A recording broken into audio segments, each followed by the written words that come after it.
I want to welcome you guys to a new series in which we take you behind the scenes of our biggest project yet.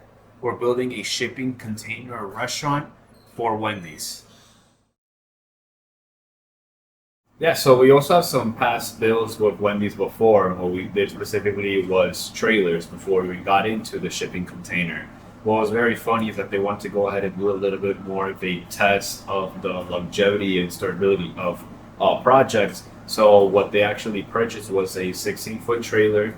So the 16-foot trailer of one of our standard builds. It's not actually a Wendy's build. The kitchen itself, it's an essential kitchen package we have on our site. So they bought one of our essential kitchen builds, the Wendy's wrap of all the trailers, and then they did a test run out into the Caribbean. It was there for a few months, almost approximately close to a year, and then that's when they went ahead and said, "Hey, let's go ahead and now move on to the next phase, which is our container restaurant that they always wanted to do." And that's how it all came to be. So it all started off with 16-foot trailers out in the Caribbean.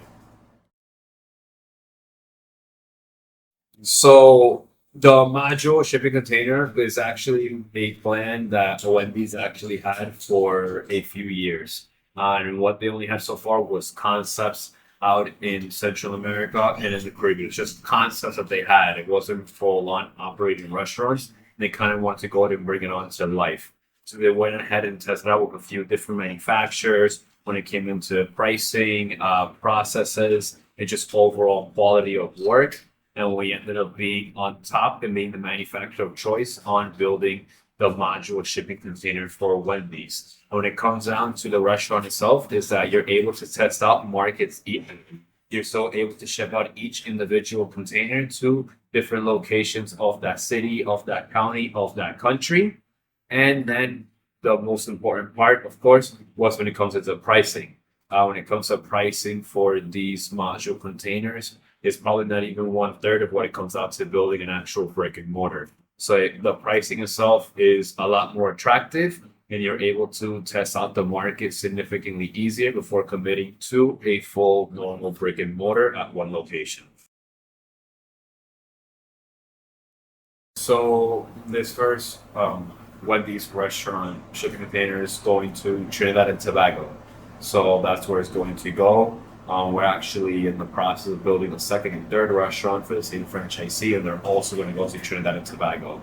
The main feature when it comes to this restaurant is that it's actually built out of 5 containers. 3 out of those 5 are 40-foot containers, and 2 of them are 20. You have two 40-foot containers connected next to each other that makes up most of the kitchen area. So in those two 40-footers, you have your all of your kitchen equipment. So when it comes to their fryers, their grills, all the kitchen equipment are used in that 40-foot container. All of the plumbing is used in that 40-foot container. So the hand wash sink, 3-compartment sink, deep dish sinks, and all the refrigeration equipment is also in those 40-foot containers. So you have your fridge. You have your ice machine on the 40-foot container, and then you also have your walk-up window and your drive-through window. They're also on the 40-foot container side. And then, of course, everything when it comes to the water heater, electrical panels, small storage compartment, you're going to have it as well on that 40-foot container. So it's two 40-foot containers connected side by side, not in front of each other. It's side by side to give them more of a bigger width. And then behind them, you have the 20-foot containers. The 20-foot containers are used for two purposes. One of the 20-foot containers is used as a walk-in cooler and a storage unit. So you have a walk-in unit and a storage unit on the 20-foot container. And then the last 20-foot container is just 100% storage. So it has all the racks, you're using all of additional equipment or any additional storage they need is going to be on that 20-foot container solely just for that. And then the last 40-foot container, there was a third 40-foot container, is going to be on top of those 4 containers. And that 40-foot container is primarily used just for branding and storage itself.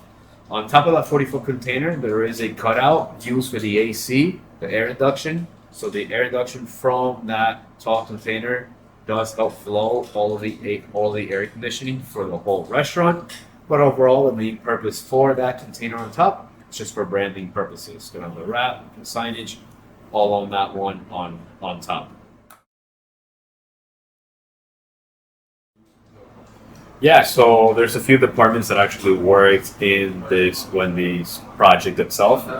So you do have your food truck or container specialist, which he or she is part of the sales team. And then once construction begins, you do have your operations department. And operations department, you have the head of operations. We actually have two supervisors in our facilities. We actually have both supervisors working when it comes to Wendy's restaurants, because they have one working on a day shift and one working on a night shift. We have electricians, we have plumbers, we have welders, and then we have two fabricators. The fabricators who they work on when it comes to installing of the equipment, installing of the wall, doing the installation, working on the pool, walk-in units. So we also have two fabricators working on there. And then we also have, since a lot of plants were involved, we do have a mechanical engineer, that was also working on these specific plants as well. So of operations itself, you're gonna be looking around 7 to 8 people per restaurant working on the unit. And then we go ahead and move on to our admin department.